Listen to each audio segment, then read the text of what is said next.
Hello, I'm Richard Ridge for Broadway World. One of New York's biggest hits, The Play That Goes Wrong, is back up and running with audiences laughing all over again here at New World Stages. And I'm with two of the show's creators. Hi, I'm Henry Lewis. And that's Henry Lewis. And we're here to chat about the show.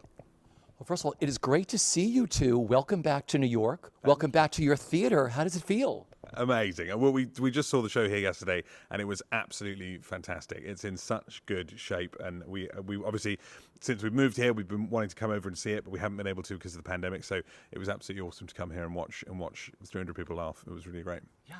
Well, he's taken all the good things to say there, but no, it's excellent to be in New York. I've missed it so much, and this theatre is brilliant for this show because there's that little bit more intimacy. So all the kind of big slapstick moments, they feel even more real, I think, than at the Lyceum, and it just it really works for the show, this venue, and the cast are brilliant, and we've just had a great time so far.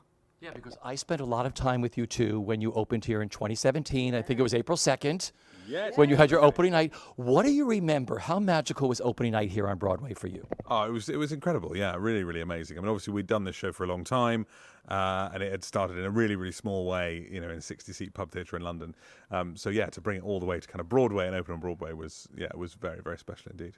What do you remember about opening night on Broadway? Opening night, I remember, like, post-show, we went to the party, and we were in a cab on the way there, and there was a huge traffic jam.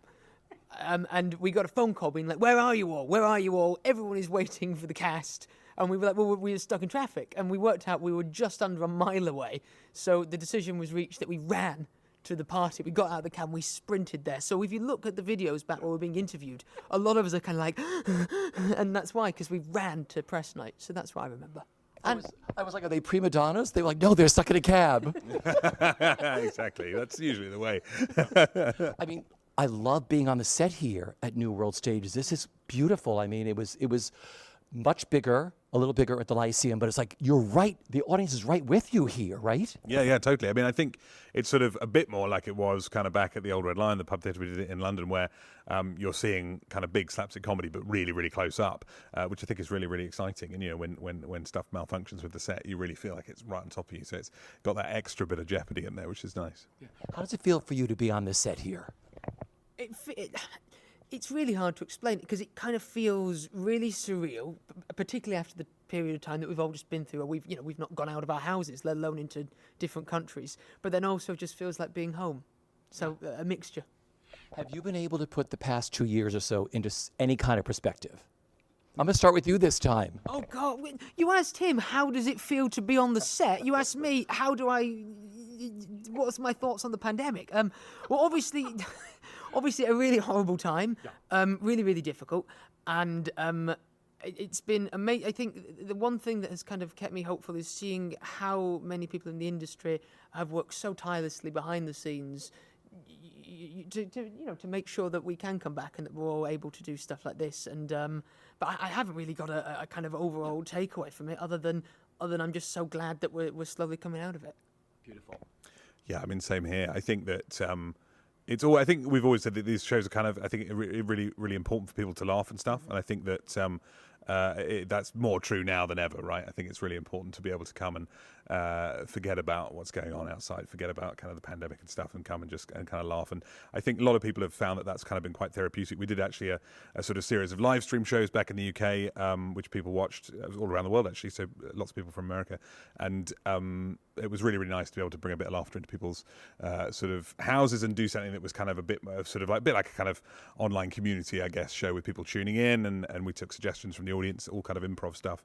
And that was really nice to kind of bring people together at a time when it was just really impossible to bring people together. So that's kind of been our mission at Mischief while it's been going on. But no, certainly a really tough time, and I really hope that that theatre starts to rebuild itself here and all around the world. There's a really different sensation, I think, at the moment watching the show. So we've just been out to Chicago to see Play That Goes Wrong, and out in Canada as well, watching one of our other shows, Peter Pan Goes Wrong. And the laughter in some way feels different. It feels like there's more of a sense of catharsis going on, but it's just so important that people come together. And I don't know, particularly, like, I just think some people just really deserve it, like health workers, all that kind of stuff. Like, it's so nice to be able to just give people an hour or two of joy. And I think actually, like, our work is profoundly silly, right? And funny, hopefully, but it's silly stuff. And actually, coming out of the last 2 years, there's actually there's something deeper now to this work, just because I think the human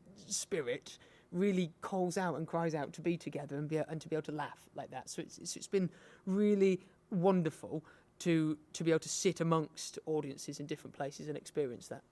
Because I have friends who have seen this show numerous times, and this was the one show they were waiting for the most to come back in New York. They've been twice already, and they just sat here and had the time of their life, just laughing, being with people again, and watching what you created.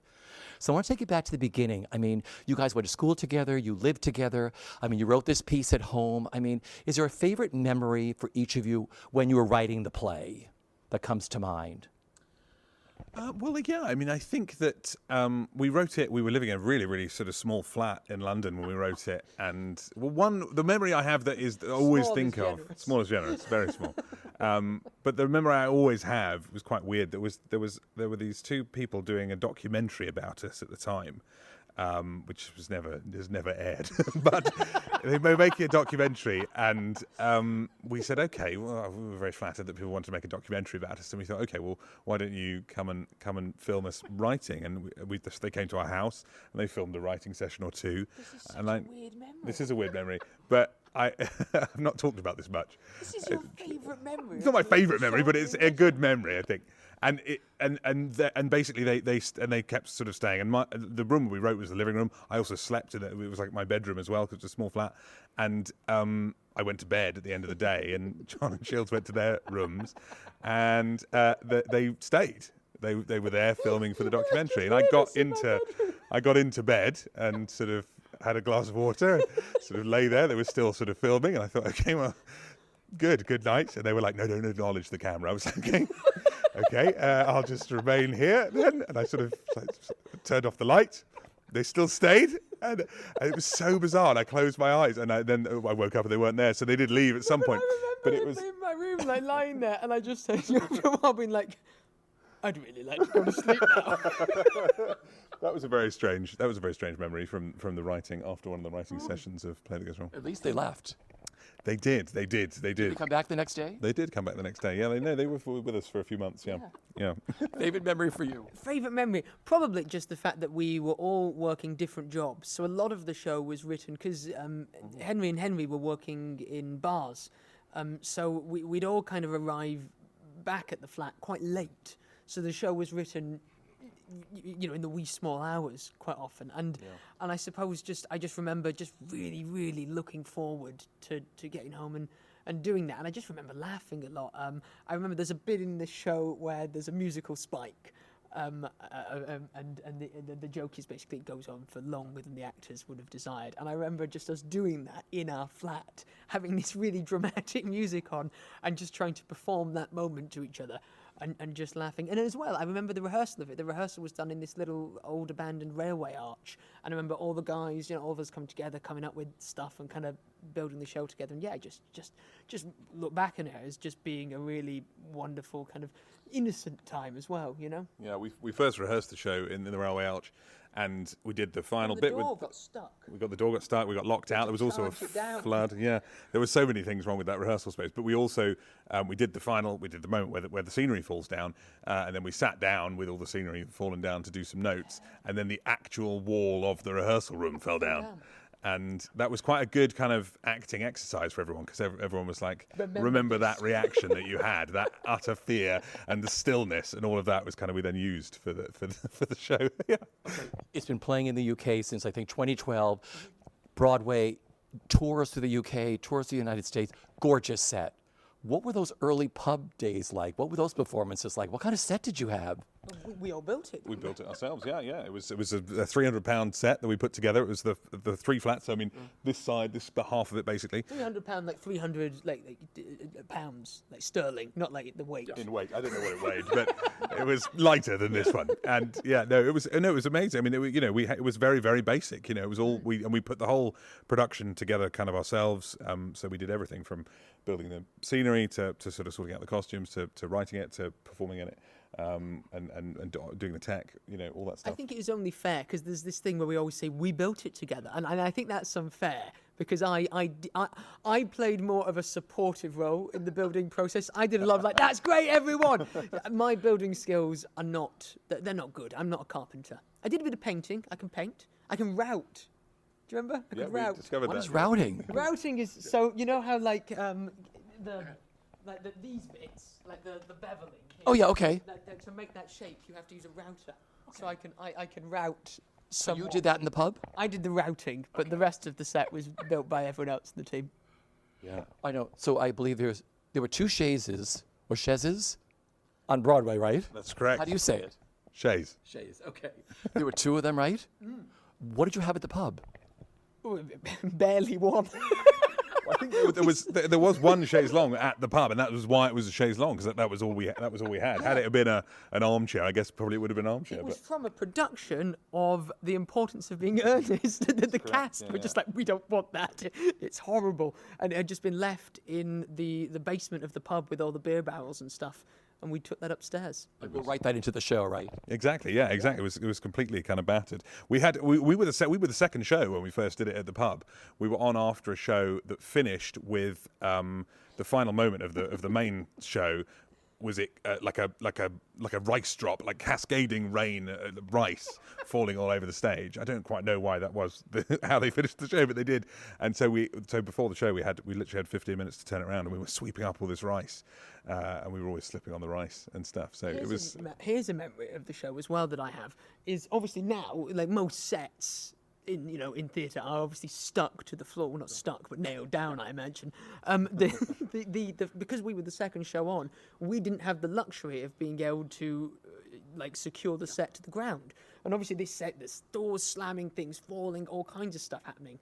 So if you weren't on stage, you would leave, and then we each had a spot with our initials on, and your job was to literally brace the set. And occasionally, the door would be slammed, and the set would move back, and we had these lines, and everyone would go, 1, 2, 3, and we'd inch it forward really slowly, so the audience couldn't see. And it was very important that it was in the right place, because later when I don't know if it's a spoiler, but later there's a thing that happens with the set, which means if the set hadn't been edged into the right place, then there would have been an injury.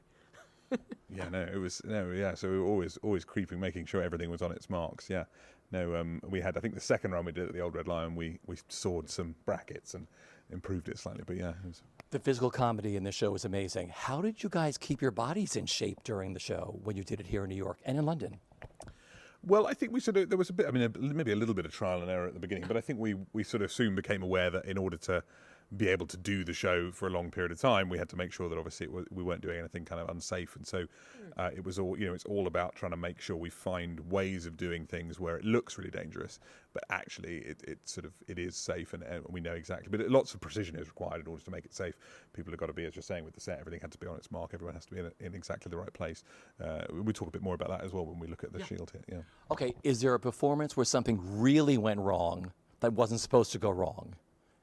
I've got a story. So it's worth saying that when we're talking about the show being on in the pub theatre, this is a decade ago this Christmas. So since there's an army of health and safety officers that are part of the show, and so none of this is kind of part of this production. Yeah. But the pub theatre was incredibly small, and once you were in, there was no real way out. So the show started, and there's a bit where the dialogue starts to loop, and it goes round and round and round. And it's really important that in that bit, the kind of comedic tension is being built. And I could see as we were going round, there was this guy who was just shifting and moving. And I was like, what's he doing? What's he doing? And in the end, he just got up, walked across the set, literally as we were performing, walked across the set, walked off somewhere, and then appeared in the window asking one of the actors where the restroom was, and then walked off, and he was a little bit tipsy, I would say. And then years and years later, I was in a Starbucks, and this guy came up to me, and he was like, "Excuse me," and I was like, Yeah, it was a police officer. "Yes, it was a police officer." So I was like, "Yes, officer," and he was like, "Can I have a word?" And I was like, yes, okay. And I'm quite a nervous guy in general, as this interview probably shows. And I went over to him and I said, what's the problem? And he said, were you in a show called The Play That Goes Wrong? And I was like, I was, yes. And he was like, I owe you a huge apology. It was my birthday. I had too many drinks, and I believe I walked across the stage while you were mid-performance. So that's a weird. love that. story. Yeah. Yeah, came full circle with that guy. Something go wrong for you? There's been a few. I mean, a few different crazy things. I mean, I think there's the night of the raspberries. So when we were doing the show on tour, at the beginning of the second act, the curtain goes up and no one's ready. Everyone's kind of on stage still. Then the curtain goes down and then we start. It goes up again, obviously, and then we start. And then, we had one of our understudy ASMs with us, fantastic guy called Chris, and he always was doing different things. So sometimes he'd be reading a newspaper, sometimes he'd have a magazine, sometimes he'd have his phone. And one day he thought it would be hilarious, and he had a big box of raspberries, and he was eating the raspberries, and that was the thing. The curtain goes out, eating the raspberries, curtain goes down. But the curtain, in this particular venue, it was the first show in that venue, and the curtain was in a slightly different place. The curtain came down on him. He spilt the raspberries everywhere, right? They threw them in the air as well. Yeah. I just panicked. Panicked, was just away. like, oh, no, ran off.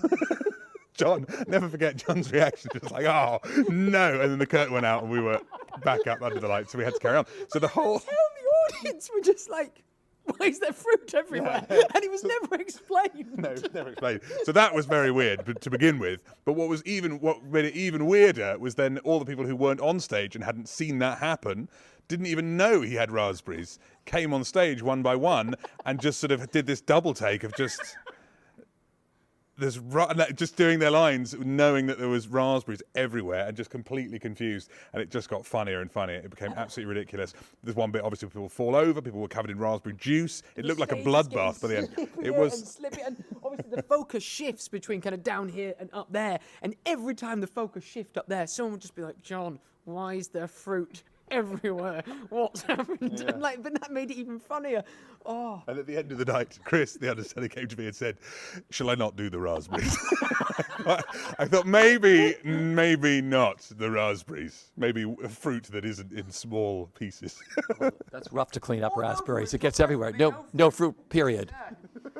I want to talk about Mischief Theater. I mean, your company is such an amazing company. You've written a lot of different plays since this one, right? How many different goes wrong pieces are there? In the goes wrong range, we have two others. So we have the range. It's not clothing, is it?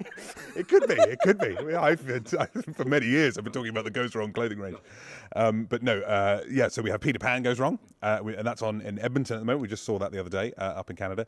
And then we have Magic Goes Wrong, which we've just finished doing in the West End, which we co-created with Penn and Teller, the magicians, and that's been a lot of fun as well. That's Peter Pan is the same kind of actor characters, the Cornley Drama Society. Magic Goes Wrong is a different group of magicians. Yeah. And there's the Goes Wrong show, which is the TV show. Of course, yeah, Goes Wrong. And then outside of that, there's a couple of other shows as well. We've done the comedy about a bank robbery, which is kind of a sort of mad caper, sort of Marx Brothers kind of style, set in the US, actually set in Minneapolis. So that was good fun. And we also did Grown Ups as well. It's just finished its UK tour. So yeah, lots of different bits and pieces. All started at school, all started in this little flat you lived in, and now look where you guys are. Yeah, I mean it's been a crazy adventure, really. I mean, yeah, we sort of feel so sort of we're just I mean I'm just very lucky. I'm very glad that people are enjoying the work. Perfect. Now, are you going to show us how something works in this show? We're going to show you a gag. I love this. Yeah. I was looking forward to this. I'm still scared though. That's why I'm like, oh. And you're going to have a go, right? Oh, of course I'm going to have a go. You know it. My worry is I'm not always excellent at timing. I'm sure I'll do it. And if I don't, that'll be funny. 1,300 performances. Well, I didn't do this bit. So there's a moment in the show where Inspector Carter, or Chris Bean, as Inspector Carter walks on, and the shield swings down, hits him in the face, and he falls back here. So that's what we're going to do. Now, we've got a mat in for now. Okay. It's normally done without a mat, but we've got a mat there just for Because I didn't go to the Play That Goes Wrong school. Exactly. I didn't go to the circus training school, right? So Just, so no one hurts themselves. This is a slapstick, which is where the term slapstick comes from. And this is what we use to make the noises of the hits in the show. Absolutely. Do you want to give it a test? There we go. Nice and loud. Okay, so 5 years of training. I'm going to give you a quick demonstration, and then Okay. we'll have you do it, right? So there's a mark here, which is on the floor where you'll stand. Yes. And that makes sure, obviously, you're safe, because this swings down and it comes slightly back into the doorway. Yeah. But as long as you're standing on the red mark, it won't hit you in the face. And then after that, during the actual show, the person comes in and is then pushed back out. But for now, we'll just take it from here. The mat's in place. So when you're ready, thank you.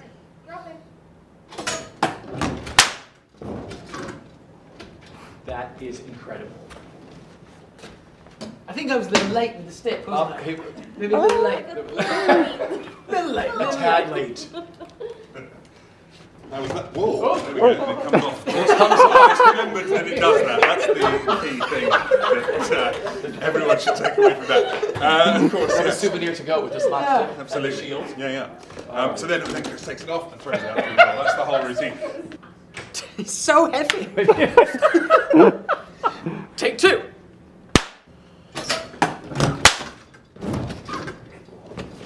That was perfect. Ooh, okay. Oh, that's it. And then you throw it out the door. Okay. That's how it goes. There you go. Up for it. We're going for it. Here we go. Here we go. I'm going to do the matinees. I'll do the matinee performances. I've never felt more pressure in my life than we do this. So this is my callback audition for The Play That Goes Wrong.